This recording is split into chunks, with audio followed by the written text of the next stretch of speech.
Good afternoon, everybody, and thank you for joining us this afternoon for our Q&A session for parents of students with disabilities with Rochester Community Schools. I want to give a special thank you to our Parent Advisory Committee President, Ann Elhart, who is going to be asking us the hard questions this afternoon. I also want to thank Tiffany Gauthier, Janae Hayes, and Natasha Smith, our special education supervisors that will also give some support as we try to work through some of the questions that parents have. And I know many parents have some of the same questions, and it is a ever changing situation. This past week, Monday, Tuesday, and Wednesday, there was a virtual summit for special education administrators in the state of Michigan. And there were several presentations from the Michigan Department of Education, as well as many of the special education attorneys sharing information. The Michigan Department of Education, Office of Special Education, gave us the impression that there's some guidance that they will be providing within the next couple of days that could also potentially impact how we navigate as we move forward.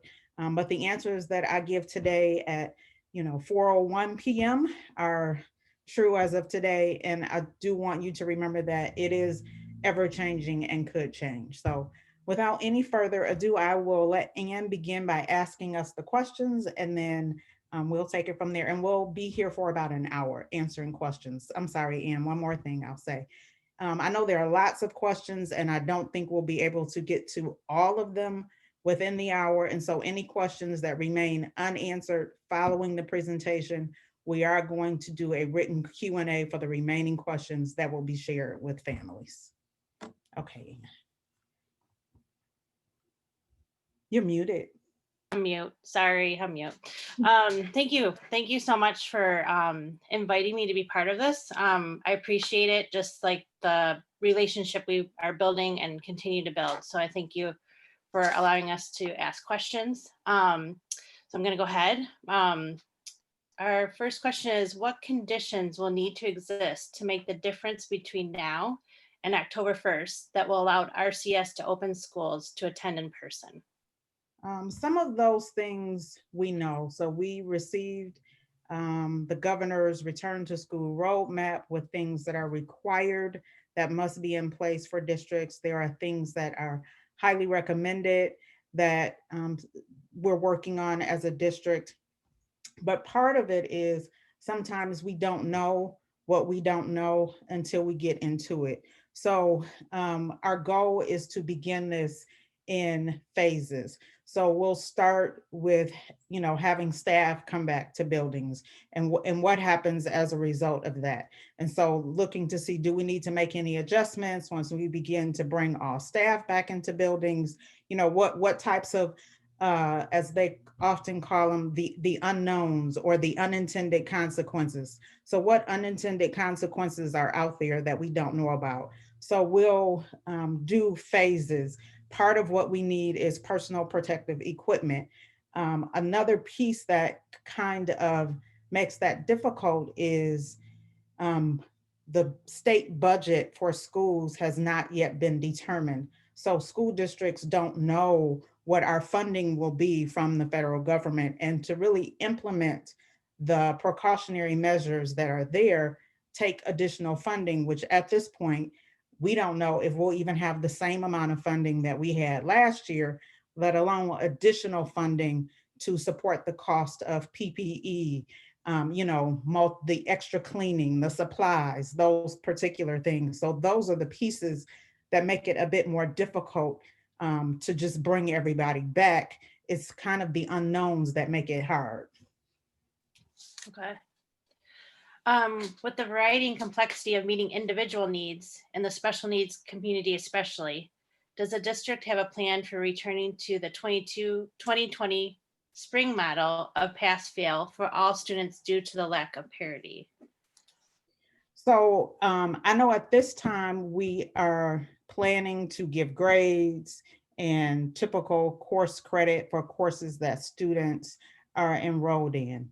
As time goes on, of course, if new developments arise, things change. If we get different guidance from the state, from the legislature, from the governor, from the Department of Ed, that could change. But at this point, we are looking at traditional grading for students enrolled in courses.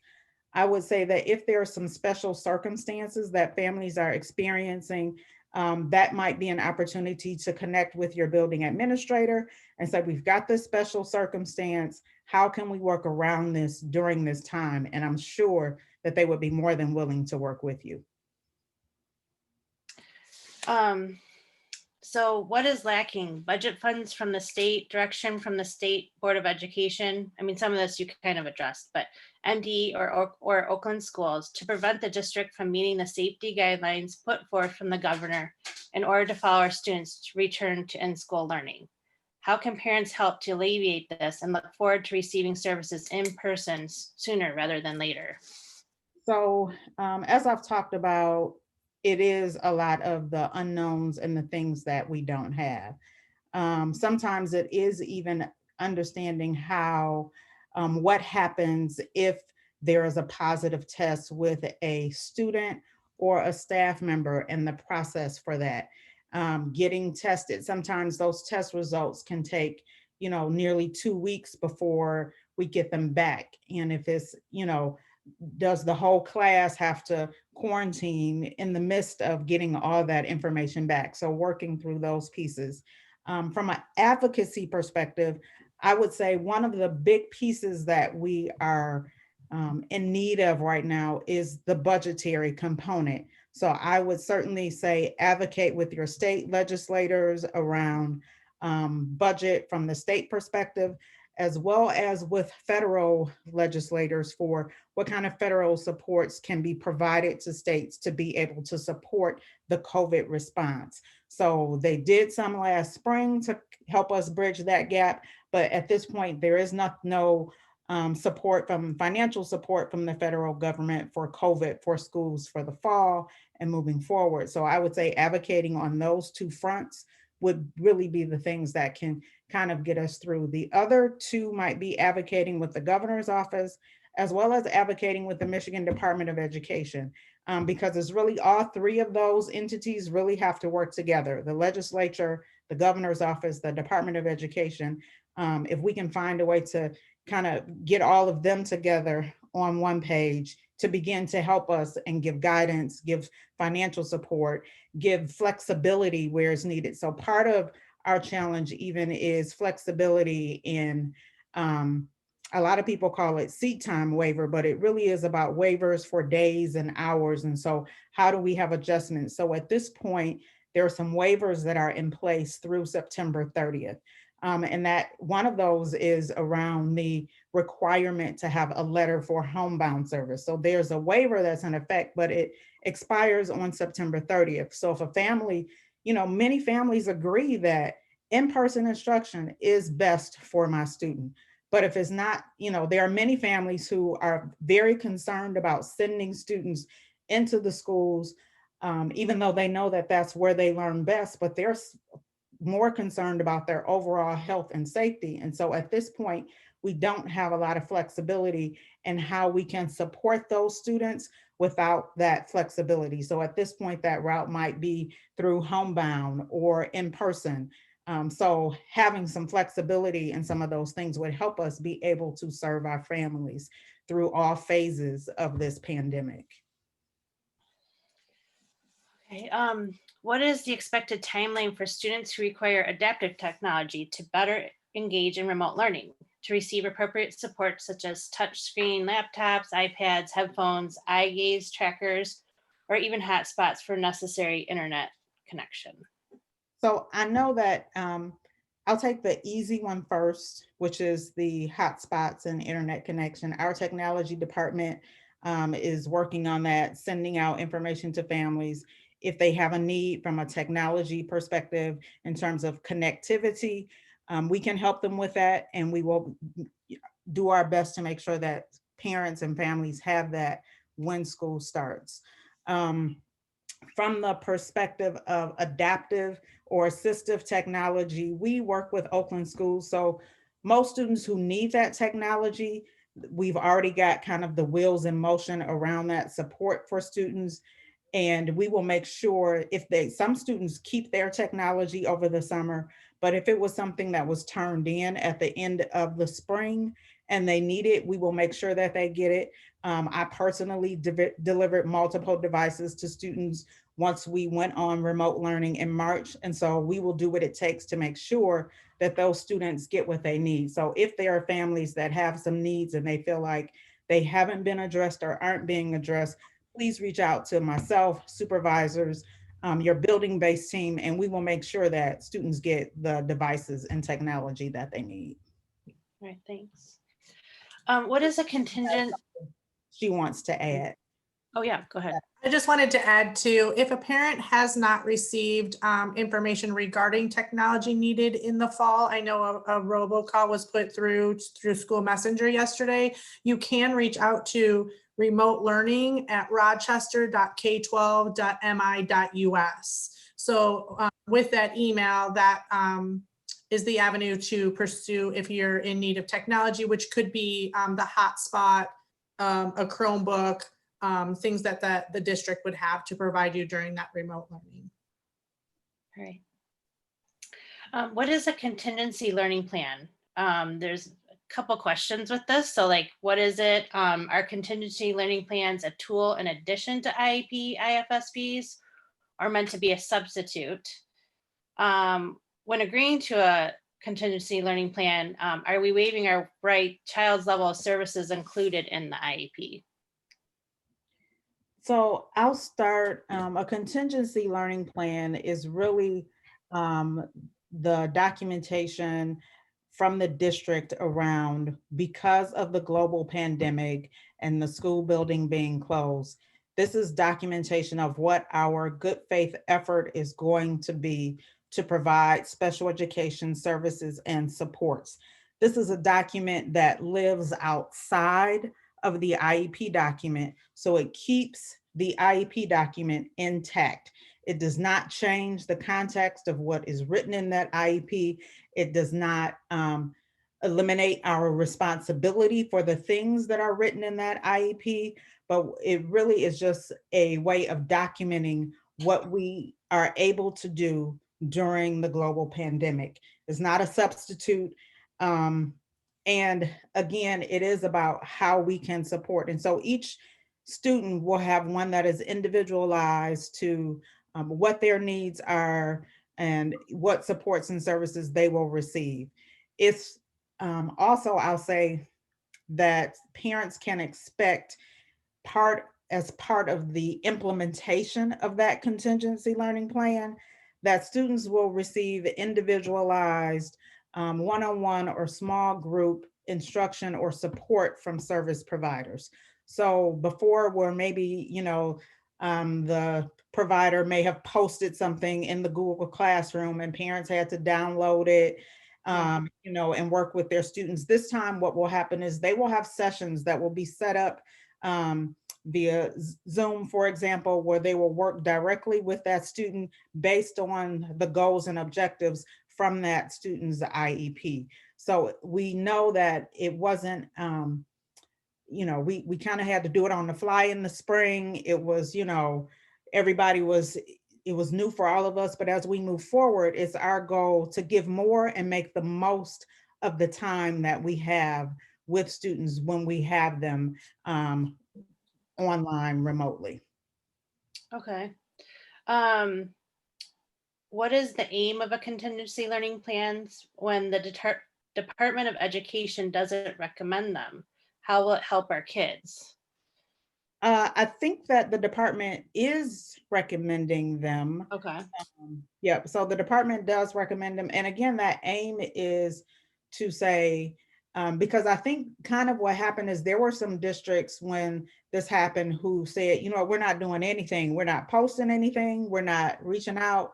We're just closed. And so I think this was a means to say, let's make sure that we document, and this is a way of really holding districts accountable for making sure that we're giving some support to students. And so once school, and I think there are a few phases, right? So when we do finally come back into buildings, it still won't be normal. It still won't be, you know, as we were, but maybe let's say by the fall of 2021, we've reached kind of what our new normal will be. Then that might be a time where now we can compare. While we were in the pandemic, this is what we were able to give. This is what we really, the IEP document, here's what, was truly FAPE based on the IEP document. What adjustments do we need to make to programs and services based on that? And some of these conversations, again, when we come back, we still may, IEP teams might still decide to come together and say, you know what, based on what's been happening the last 5 or 6 months, we need to make some adjustments to programs and services. So we might be making adjustments to IEPs when we come back based on the data that we have from what happened during the pandemic or what didn't happen during the pandemic, and how we can best support the student now that we are back face to face with them. I don't know if I answered your question, Anna. Yeah, I'm not like, because not all these questions were written by myself. I just encourage, if someone had written this question to me, if that was not clarifying, maybe they can just email you and ask you more in person about that. So during remote learning, what steps are being taken to better accommodate students with severe disabilities to have necessary in-person instruction, such as students as ASD and CI programs? So while we're in remote learning, one of the things that we are working on is, in addition to those remote sessions, also putting together bi-weekly, every 2 to 3 weeks, resource and instructional kits for students in those programs, because we know that a lot of what they do and how they learn is really tactile, hands-on. And so we are working together to develop kits for some of our younger students that are maybe in our early on program or our early childhood special ed program. Those kits will also include, instead of parents having to download and print a worksheet out or cut materials out, they all have materials that are already prepared and ready for the students to do the various activities that they would typically do inside of the classroom.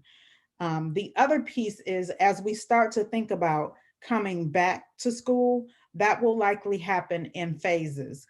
And so some of the first students that we will want to come back to buildings will be the students who really have the biggest needs.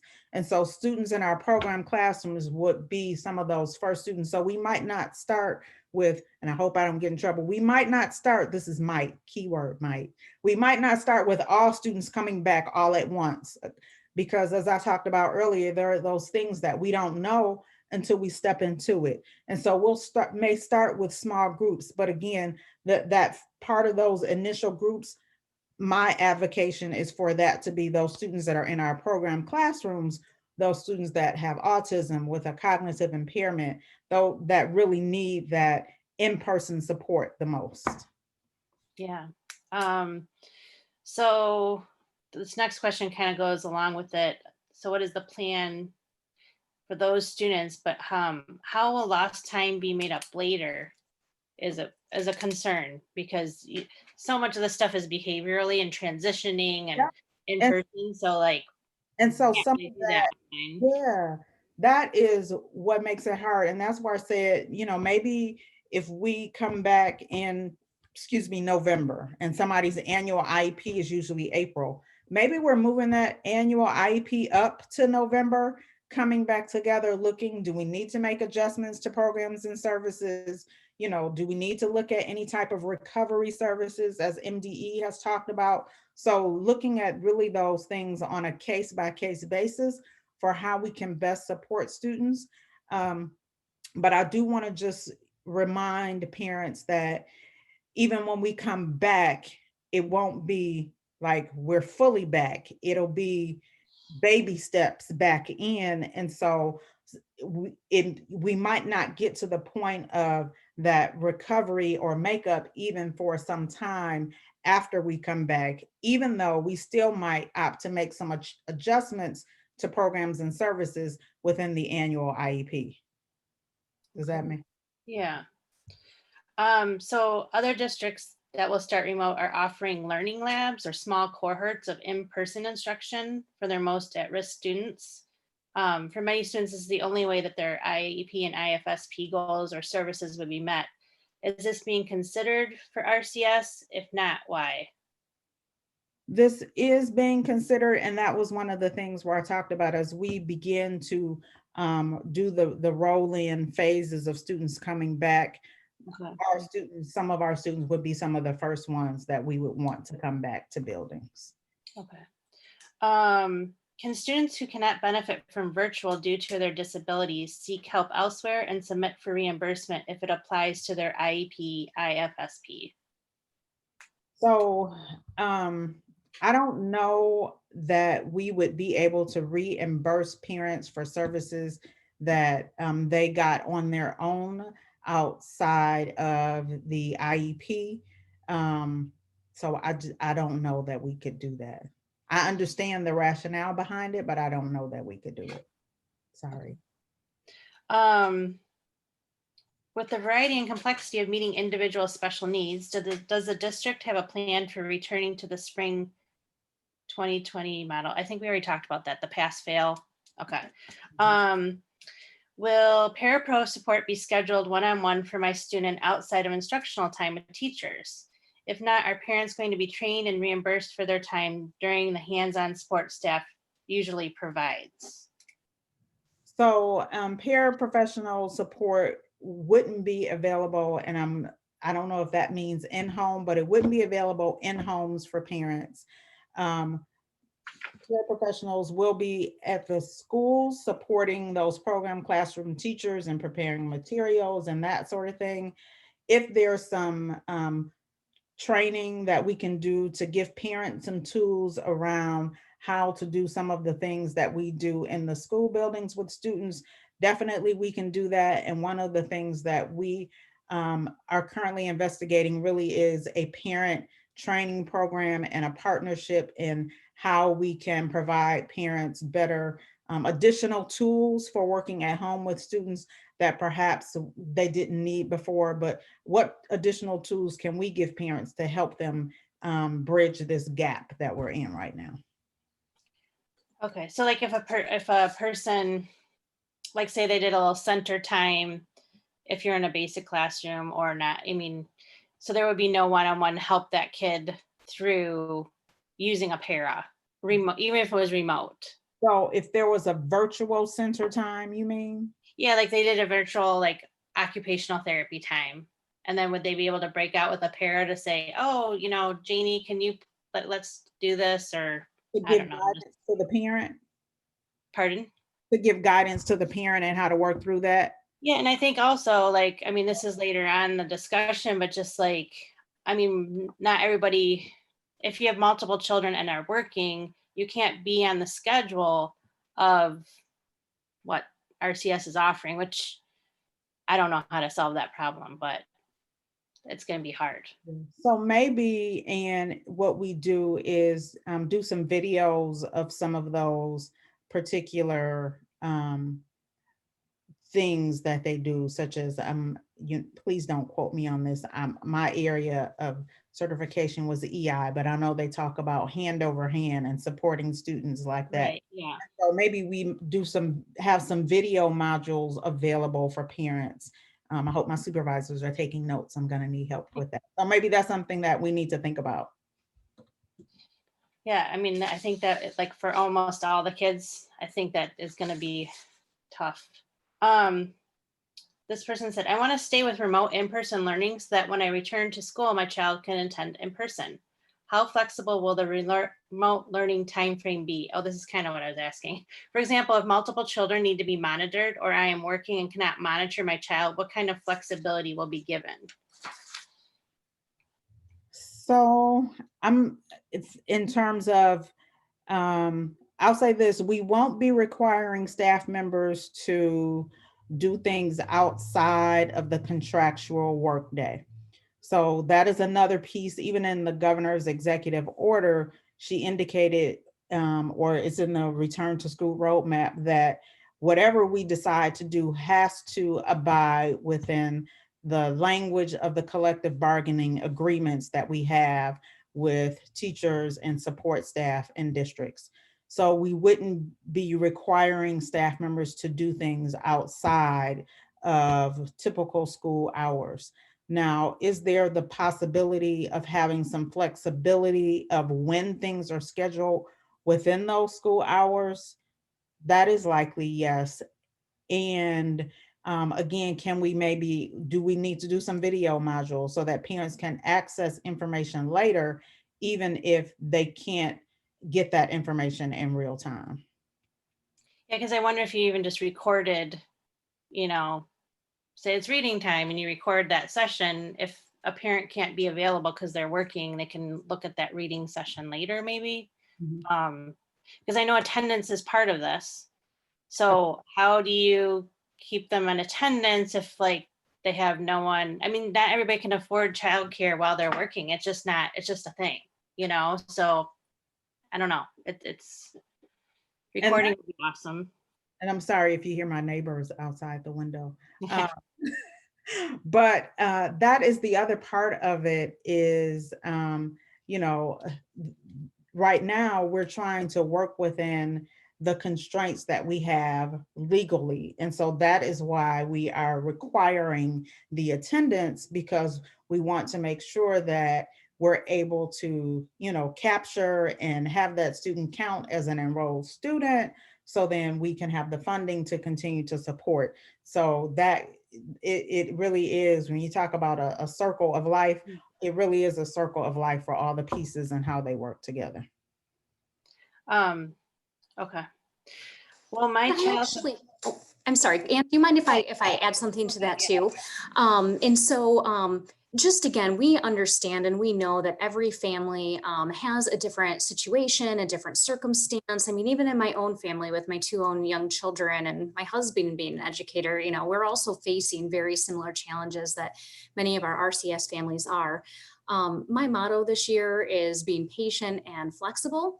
And so if there is a situation, I encourage parents, please reach out to your teams, to your building administrators, and just let us know, and we will work with you.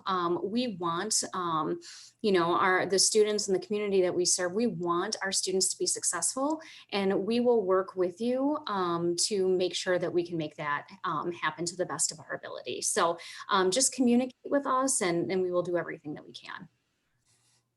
Okay.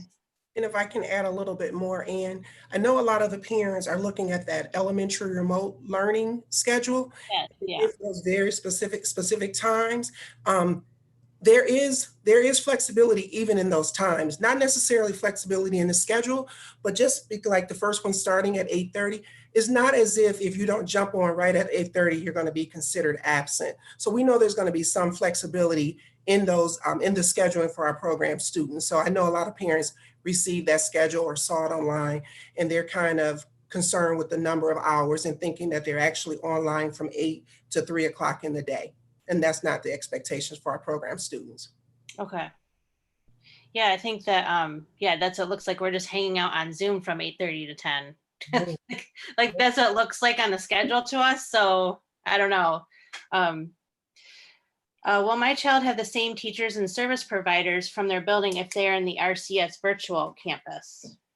So before I go to that, Ann, I'll say, man, oh, the blocks of time for elementary. Yeah. Those are really, I don't even gen ed students will not be in front of the screen for the whole block of time. Yeah.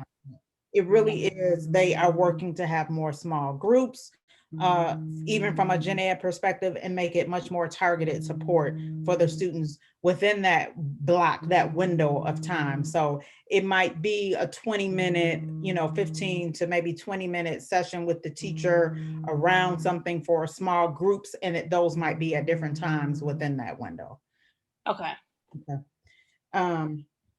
Now for the virtual campus, it is unlikely that your student would have the same teachers and service providers that they have from their buildings that they were in last year if they are in the virtual campus. So that is or it could happen, but I'm going to say it is unlikely. Okay. And if I could just add on to that too, the students who attend the virtual campus will still be connected to their same building though, their same school. So if they're a Stony Creek student, they're still going to receive information and be a part of the Stony Creek community. Mhm. So for the virtual campus, this is a secondary question, by the way. How will secondary special ed classes like comp and lit and study skills be delivered? Are we outsourcing, and if so, to whom? So someone chose a virtual campus and needs those skills or those classes.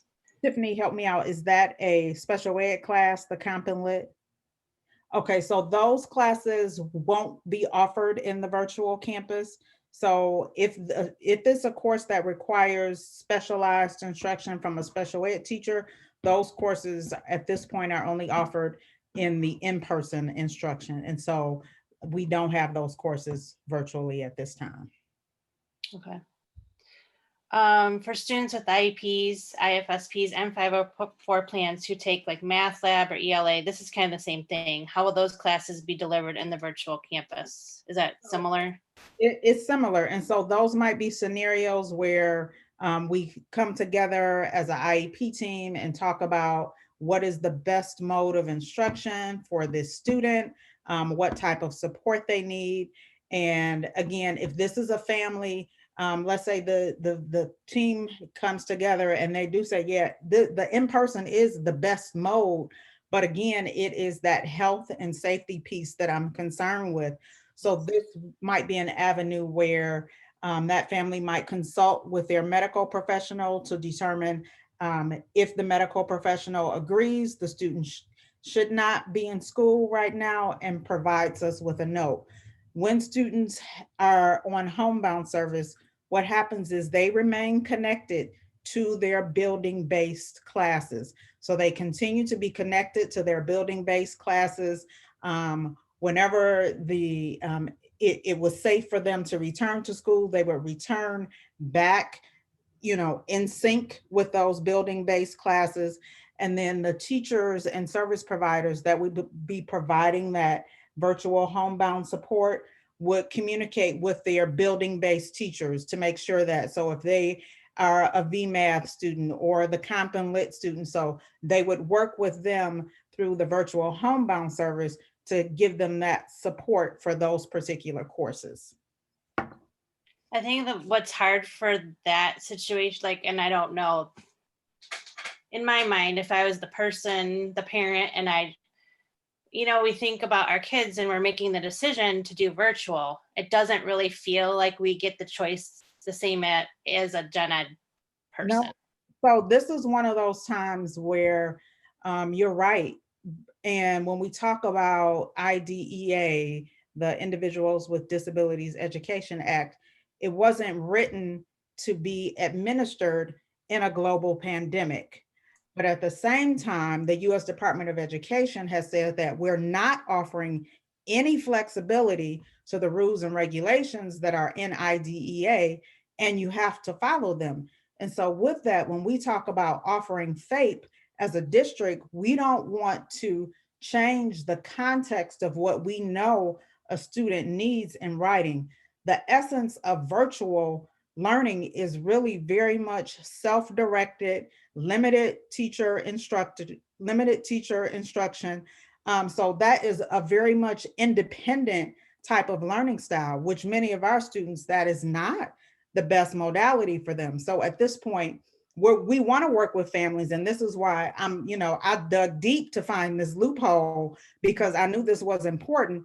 And so I think if families consult with their physician, it really is about what's best for their family, and work with them. And if families have questions, maybe some families don't have a physician, if they need help, let us know and we can support you in that process.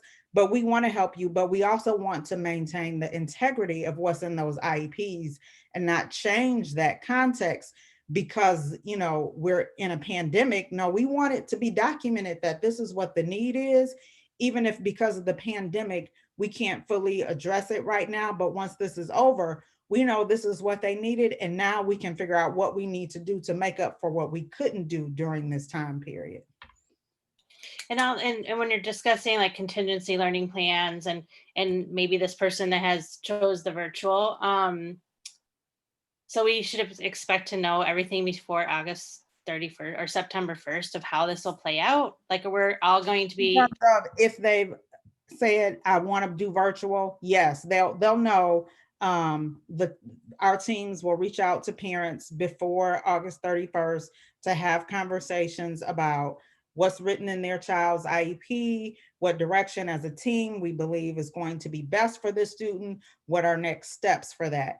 And either way, so let's say, because there are some students where they have an IEP and virtual learning might be fully okay and appropriate for them, we still have to do an IEP for those students because we're changing, again, the type of learning environment that they're in. And so again, that goes back to that limited flexibility from IDEA that, it was meant really to be a protection, but at this point it feels like a chokehold, as Dr. Shaner calls it, because it's restricting what we can do in this moment. And all we're trying to do is help and figure it out, but it's a bit restrictive.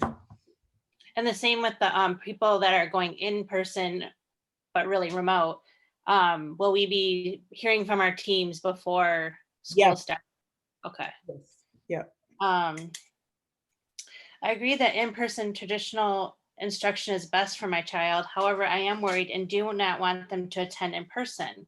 Why can't I just switch my student to the virtual without an IEP, IFSP? So could they just like go ahead and say, I don't want any of these services, I'm just going to go virtual? I mean, that would be a choice for them, right? I would not recommend that a parent revoke their special ed services that they know that a student needs. I would say, let's work together to see how we can figure this out and how we can work with you. And even yesterday, Terry is not Chapman anymore, the MDE director. She has a new last name. I don't remember. Rink. Thank you, Terry. Rink. Thank you. This was part of what she said yesterday to the special ed administrators is she knows that this is a complex situation, and she, really encouraged us to let's try to work, with families. Again, let's see, at this point, I'm really hoping that what I would like for them to do is give us that flexibility like they did last school year where we don't need the doctor's note. If we didn't need the doctor's note, it would be a slam dunk and we could move forward. So if they give us that flexibility for this school year, and the state superintendent put out a memo, I think today, advocating again for some of those flexibilities and things that we need. And, I know the governor's office is working, and I saw a news report that the governor's office and the legislature were having conversations. So I think they're working through it. And I think that is even why, again, for Rochester, we've made the decision through September 30th, because that's really where all those waivers, all that flexibility that that was there last year, it ends September 30th. And we're looking to see what can, hopefully we're, as they would say, keeping our fingers crossed that by the time, as we move through the rest of August, beginning of September, that the legislature can come to some resolution on these things, and we can begin to have that flexibility that we need to be able to be as supportive as we can during this time. That was a long answer, I'm sorry. Well, it's helpful to know all these things and these background things. It just is. So like the more you can communicate those things to us, I think it helps us understand. So that's good. What is virtual homebound service and how is it different from regular homebound service? I'll say this, virtual homebound service is essentially the same as regular homebound service, but what I have committed to is not that minimum standard of 2 non-consecutive hours per week. So essentially, when students are on homebound service, typically they would just get 2 hours of support throughout the week. And so my commitment is that we go above that to best meet the needs of the students. And instead of someone going to the home, it would be delivered remotely via Zoom, Google Classroom, that sort of thing. So it would be delivered via the internet versus face-to-face and in person. So I think that's the big difference. It's not in the home, it's a virtual service. And again, we are opting to go above the minimum standard of requirement.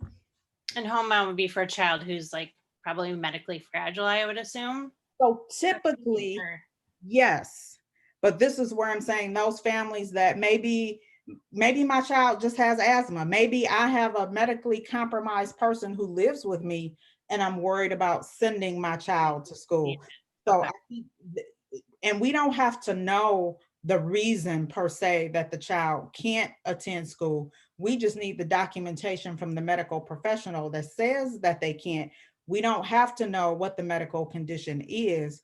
That would essentially be a violation of HIPAA. So we don't have to know the fine details. Sometimes parents do give it, but we don't have to know it because that could be a violation of your medical information. Okay. Will social work, speech, OT, etc. be implemented according to the individual's IEP, IFSP in small groups or one-on-one? And since the kids are now home and have basically no social interactions with others outside of their family, can more social work time be added? So that really is, I hate this is that kind of answer, but that is a it depends kind of answer. So there might be some students that their social work or speech services might be implemented remotely, the same as they would in person. There might be some scenarios again where maybe we know what's going on, we know what has happened, and maybe we're like, we know normally they usually get 2 sessions a week, but because of all that's happening, we're going to find a way to make 3 sessions happen while we're in remote learning for this child. So I think it really is a case by case scenario how that is implemented. Okay. Sorry. Um, And Anne, can I add a little bit more? yeah. The social emotional learning committee, they're also incorporating a lot into the students' daily schedule around that social emotional learning. So there'll be additional pieces that are part of their daily agendas and schedules throughout the week that talks about social interaction, how you're feeling. There's a lot of things that they're planning to do the first week the first month of school, to try to get a gauge on where our students are socially. And then from there, they're using that baseline data to further develop their plan for the first semester for sure to incorporate that this year. So there'll be more social emotional learning happening at the classroom levels in the gen ed and program classrooms. Okay. So this past spring, parents had to seek out help in regards to therapy or other services provided for our children. How it looked differently. And I'll give you an example of like, if I needed something, more an OT thing, like, oh, I need more help with this. Like we were kind of given like a blanket, here's a worksheet, and then we'd have to go look for everything. We're just wondering how things will be different. Like, are we as parents gonna have to seek out more? Or are things just gonna be available for us? Just wondering how that will look different. So one, there will be more available because again, there will be that direct, regular contact face to face with that provider. They may still have that repository where here are some tools, additional tools, but if we need to think about incorporating as part of our parent education, how to understand where to find particular types of resources for OT, for speech. I think those are sessions that, parent training sessions that we can do and that we can offer to support parents if they need it. And I think I read somewhere that we're trying to just use Google Classroom possibly. Is that true? So trying to be more central with the information rather than, all the different websites. Okay. All of our heads are nodding. That should be helpful, Are teams being empowered to make decisions and implement what will work in providing an IEP, IFSP remotely? Have been trained or given permission to move forward to get it done? So they have not been trained yet. We are working on that. We have worked through some documents today, so we've been putting those pieces together, but they will receive training in how to do that, and we will also be there as resources for them. Will there be communication ahead of the start of school year as how the IEP, IFSP will be executed? Well, we already talked about that. So yes, we will be communicating with our teams beforehand. What does remote learning look like for those in the adult transition program or ECSE? Because those tend to fall outside of K through 12. So Yep. Go, Janae. Janae. Yeah, so I can speak first for, ATPS, because ATPS, like you said, is outside of the K-12 kind of wheel. We will be in remote session, just like all the other students. Rochester has said it's 0 to 26 currently that will be receiving temporary remote learning services through October 1st.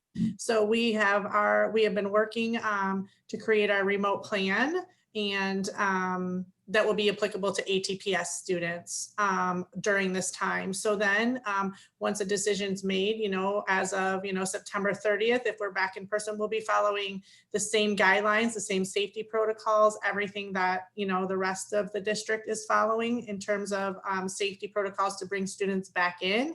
As Concetta said, it may be in a phase system. We're not there yet to see what will come as of September 30th. And again, if we are back in person and a student at ATPS or a family at that point has a medical need, we would be following the guidance of going through that homebound virtual option with the doctor's note. So it will look very similar. It just doesn't have that virtual campus option because we're outside of the K-12. So we are working, we've almost solidified our schedule that will be coming out soon to ATPS families of what our remote schedule will look like. Okay. I'll add to that. I had the bright idea, and I hope we can implement it, that we can even continue some of our micro business activities.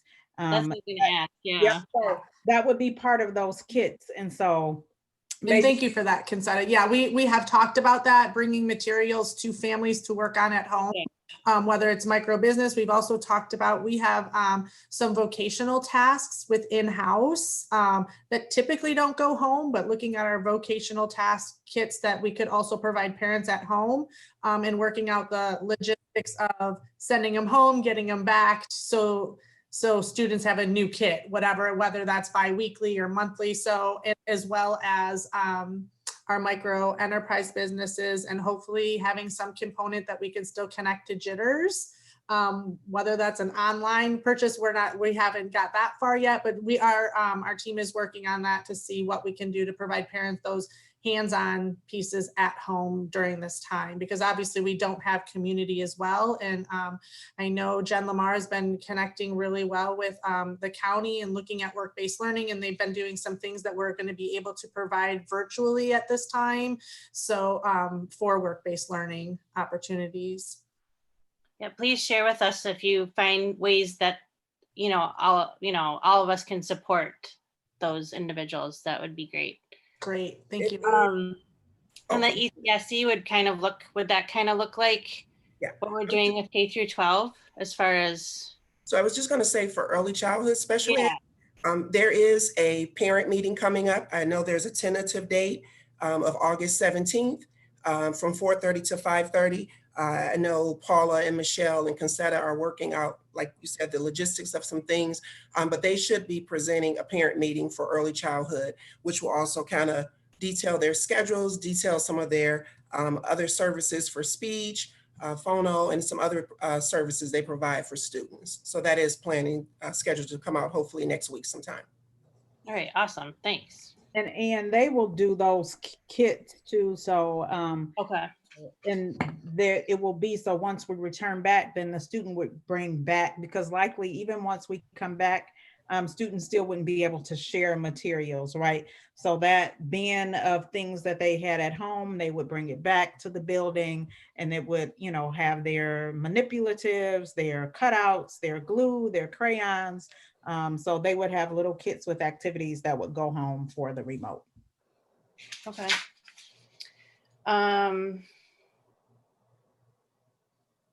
If the district is struggling to provide services in virtual, have they considered those who chose virtual to be remote the first semester? other districts have done this, it would allow special education students to receive their services while also giving the district more time to iron out serving students in a virtual campus. So are they saying parents that picked virtual might want to go back to in-person because we're remote? Or yeah, just do the remote schedule or do the remote. So I think there is some flexibility. So if parents have said now that we're remote and they want to make a change, let us know, contact us. We can work through that. If you're like, oh, well, now they're remote. If I had known you were going to go remote, I just would have, I would have did that, right? But sometimes we're sorry, it just doesn't pan out like that. So if you chose virtual and you're like, oh, I would be okay with remote and you want to make that adjustment, let us know and we will work with you in that. Has a policy been put in place for team members to proactively individually introduce themselves to new students, especially those transitioning? It's often hard to figure out who those people are when you're in person, and it's going to be harder remotely. Establishing real connections with staff online will be integral to successful learning. So part of our training for all staff this year is around how to make connections with students, because we know, again, before you can teach anything, it is about having a relationship with students. So that is a part of the training that all teachers will receive when they come back to school. That is part of what we are working on. And so we don't have a particular policy that this is how you have to engage with the families before school starts, or this is how you do it, but we are building capacity of our teachers to be able to build those virtual relationships with students. Okay. So this is a long one. Unfortunately, as cases and deaths climb, research is showing those with disabilities in the 0 to 17 age range have higher case rates and higher morbidity levels.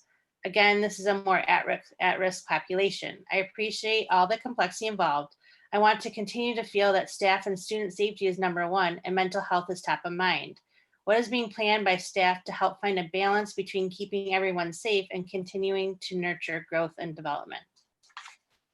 And Natasha's talked about it even before the global pandemic. Social emotional learning was at the top of the list in terms of priorities for Rochester Community Schools. And that is one thing as a new, I'm still claiming to be new. So as I move through this and make mistakes, please charge it to my newness and give me grace, please. But being new to the district, that is one of the things that I love and I appreciate about this district is there is that genuine concern for the overall mental health, safety, and well-being for not just students, but staff, community members. And so again, we have training that we are working with. We're continuing our work with the Center for Trauma Resilient Communities, continuing to build capacity for staff. So that is a huge component. And I would say when we come back to buildings, we'll start that virtually, but coming back to buildings, it will be about that mental, social, emotional piece. It'll be about safety procedures, and learning will, the academic piece will fall beneath those, because before we can even get to 2+2, those other pieces we have to have that foundation. So Natasha, you look like you were adding something.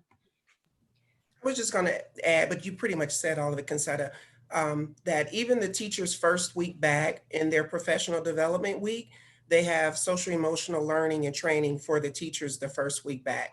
And there are things that the district has put together, as Concetta stated already. We've already been a year into social emotional learning, but there are things that are being put in place to support teachers, just like we support students at multi-tier supports of tier 1, tier 2, tier 3. There are things that the district is trying to put in place for staff, depending on any severity or trauma or concerns that they're having, to support them at different levels as well. Because as she said, we won't be able to make those connections and relationships with our students if we're stressing or having issues ourselves. So we are thinking both on both ends, as well as our our staff, as well as our students. And we have about 5 minutes left, Anne. Yep. So we have 2 questions, but they're more about in person. So I don't know, like one is just like when in person, will teachers and paraprofessionals continue to provide personal care services with social distancing policies? I mean, that's an issue, right? If you're So being safe or- they will provide those services. And that is one of the reasons that we haven't started yet, because what we want to make sure that we have is the appropriate personal protective equipment for staff members that are supporting those students. We want to make sure that we have procedures in place for how to work through that. So we're working with our school nurse, Tanya Regmont, in determining what do we need, finding those supplies. Sometimes in this space can be challenging because, of course, I want the medical professionals to have it first, right? Because I don't want to go to the hospital and they don't have what they need to be able to support. And so sometimes there's a delay in being able to find some particular pieces of PPE because, again, the medical professionals are getting top priority for that. Seems like there was a second part that I forgot about.